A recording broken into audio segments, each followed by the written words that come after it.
Yes, sir, we're officially back at it. This is Boog Nice coming at you with the Marvel Legends Lizard Build-A-Figure Wave Gwenpool figure review. Let's do it. This ain't for no scalper. You a scalper? Then fuck out shit. This one's for them real collectors. That's army building and posing figures. Marvel Legends, imports, mini matey, I'm fucking with them.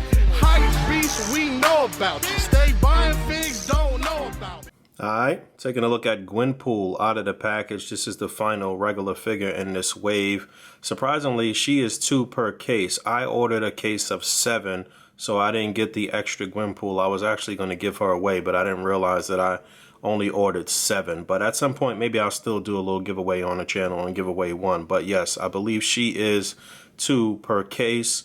And this is an interesting character. It's an interesting figure. She's interesting, very interesting. She comes with quite a few accessories, so that's good. Something slightly different from some of the other characters in this wave. She probably comes with the most accessories, actually. I don't really know too much about the character. I know that she is similar to Deadpool, I guess, one of those characters that kind of break the fourth wall. And she is a play on Gwen Stacy and Deadpool. And I believe she appeared in one of the Deadpool comics first. And she was running around with Howard the Duck and doing all types of crazy stuff. She's always breaking the fourth wall to kind of defeat her enemies and stuff in the comics. And she's a pretty silly character for the most part. But yeah, let's look at her accessories. So it should be noted that in the clamshell, she's packed in like this with her hands kind of fixed in this position, making a heart. And that was kind of cool. And even the cardboard back and inside the clamshell is different than some of the other characters. She had a cool, like, sort of pink design. And, you know, the way they set her up inside of the package was actually cool. She came with her little backpack attached. So I guess that's one accessory. Not sure if I can get that off. I'm going to try in a second. But, you know, like I said, not too bad. I see a couple of little quality control issues as far as paint goes. Definitely some paint imperfections. You can see right on her left eye that there is like a little black scuff. I don't know if I'll be able to get that off. I'll try. But yeah, so these are the 2 hands that come attached straight out of the package. And then she comes with a left hand that's throwing up the peace sign, and that's cool. And then she has a right hand that looks like it's positioned to hold her phone, which is another accessory she comes with. So I'll show that real quick while I have this one attached. And there's a look at the phone. And there's not much detail on it, but they did at least put it together or paint it where you can see where the front of the phone is and where the top of the phone is. I guess since the button is here, this should be the other way around. Yeah, I think I had it upside down. I guess this is the home button here, so I guess this is the way it should go. So again, not much detail, but you can definitely make out the front of the phone. And this is interesting, being as though we didn't even get a phone with the Homecoming Spider-Man, but obviously you can use this accessory with other figures, so that was cool. And then she comes with another set of hands that are trigger fingers, although she does not come with any guns. But I guess these hands can be utilized to hold her swords, which is another set of accessories she comes with, so I'll show those. And there she is with her 2 swords, and these surprisingly were not warped or anything out of the package. They look pretty good. These are the same swords we've been getting from Marvel Legends for like the past 10 years that originated with the Shield and Hand Ninja 2-pack. But these look good, and like I said, I'm going to see if these hands will actually work for a gun too. Let me see real quick. Yep, there you go. This is the gun that actually came with the Spider-Man Noir. And her finger actually even fits in the trigger groove, so that looks good. So if you got some extra guns laying around, you can definitely get her double wielding or dual wielding some guns, and that looks cool. And then just taking a closer look at this face before I swap out her last accessory, which is an interchangeable head. And her smile looks good. Everything looks good except for that little imperfection on her right eye there. Hopefully I can take that off. They even added the little tail to the mask there, which is sort of like a signature Deadpool thing. And I'm an idiot. I didn't even realize that you can sheath her swords in this little penguin backpack. So that's cool. That was a nice touch. I don't think you can get this backpack off, though. I don't see anywhere where you can unhook it. I mean, you can take it off if you cut the straps or what have you, but I don't know why you would necessarily want to, being as though this is her way to hold her sword. So, and there's a look at the peg. So this is the smallest of the pegs that come on the female figures, by the way, so you already know what that means. You're not going to be able to do too many swaps here. But let me swap on the other head. And there's that interchangeable head, and that looks cool. So there she is with her tongue out, and the details and everything on his face is really nice. But again, a couple of little paint imperfections here at the top. Looks like a little pink bled onto the white there maybe. But you know, all of this, the lower jaw, all of that looks really good. They did a good job painting this, and you know, that's great for some A.C.B.A. You know, any different faces, hands, different things like that, that'll show expressions, and you'll be able to do things even if you're not using cutouts, and be able to say something in your photos and in your displays. That's always welcome by me. I think they did a good job on this. And just looking at some of the deco, obviously it's a play on Deadpool's outfit, but it's pink and white and some silver.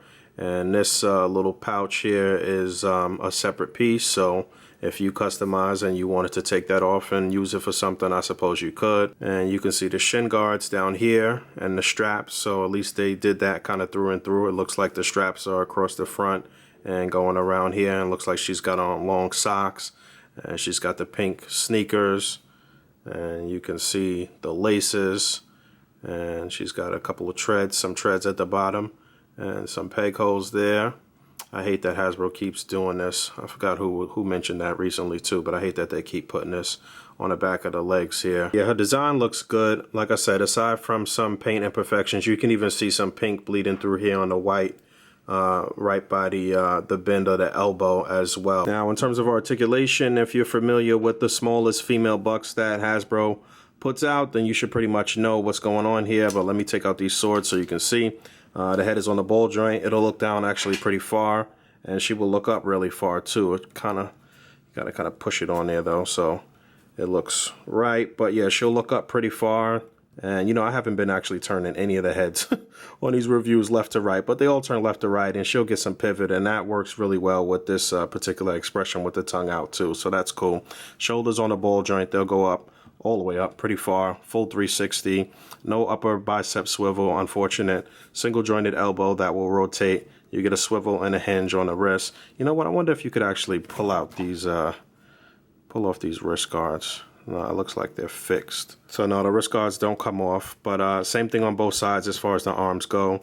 Upper torso articulation will rotate a little bit. Not going to really move forward at all. That's unfortunate. It'll move back just that far. There is no ab crunch. There is no waist articulation, and that's just really unfortunate. You know, I say the same thing all the time.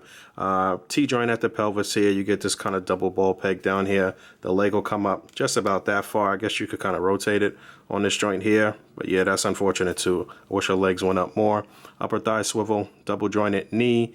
No rotation at the shin, but you do get a hinge and a pivot on the foot. So yeah, just like all of the females, you know, you're not going to really get her crunching forward and get her into the most dynamic poses. Now, she doesn't really have any powers as far as I know. She just does a lot of like cheat code stuff. She's just like cheesing the people in her universe because she can break the fourth wall, and she knows their like secret identities and knows things about the other characters. So, you know, she doesn't lose, she doesn't get hurt for the most part, but she doesn't really have any power. And a couple quick size comparisons, a couple of her wave mates here. You have Spider Woman on the left, and you can see that buck is just a tad bit taller or a tad bit larger than the Gwenpool buck. And on the right, you have the Spider-Punk figure, and you can see how those all stack up. And there she is next to Silk on the left and Spider-Gwen on the right. And you know what? I was mistaken. I was saying that Gwenpool's buck was the smallest female buck, but actually Spider-Gwen is a little smaller. I'm not sure if they share some of the same parts or not, but no, not really. So yeah, it looks like Gwenpool's a little larger, but Spider-Gwen's hands can be swapped out with Gwenpool's hands, so that's something to note. I have Gwenpool's sword holding and trigger finger hand here on Spider-Gwen. And so yeah, you know, we were missing extra hands with Spider-Gwen. That was one of my gripes with this figure, aside from the fact that her articulation sucks just like Gwenpool. But at least you have some more options for hands now for your Spider-Gwen. And yes, you can swap the unmasked Gwen Stacy head that came with Spider-Gwen onto Gwenpool's body, and you can use Spider-Gwen's hands on Gwenpool as well, obviously. So that's her right whipping hand there. So yeah, a little more playability is cool, but again, the lack of articulation with these female figures is so disappointing. Definitely a fun figure. Despite some of the QC issues and the lackluster posability, she does have quite a bit of fun factor. All of the interchangeable hands, all of the accessories, the interchangeable head. It's going to make for a lot of cool displays, a lot of funny displays. In fact, I'm thinking of one that I want to cook up. I was just laughing with my daughter about it. So that'll be something I'll be trying to shoot this weekend. And I forgot to mention that she comes with the tail to complete the lizard Build-A-Figure. He is already built. That will be the next and final review from this wave, so look out for that. And make sure you follow me on Instagram. The link is in the description below. It's probably actually one of the last links at the bottom of all the links that'll be down there. But I post up things on Instagram that are pretty much exclusive to Instagram.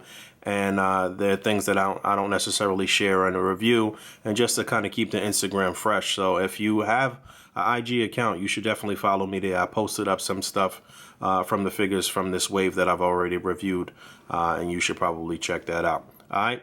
As always, rate, comment, and subscribe. And until next time, peace.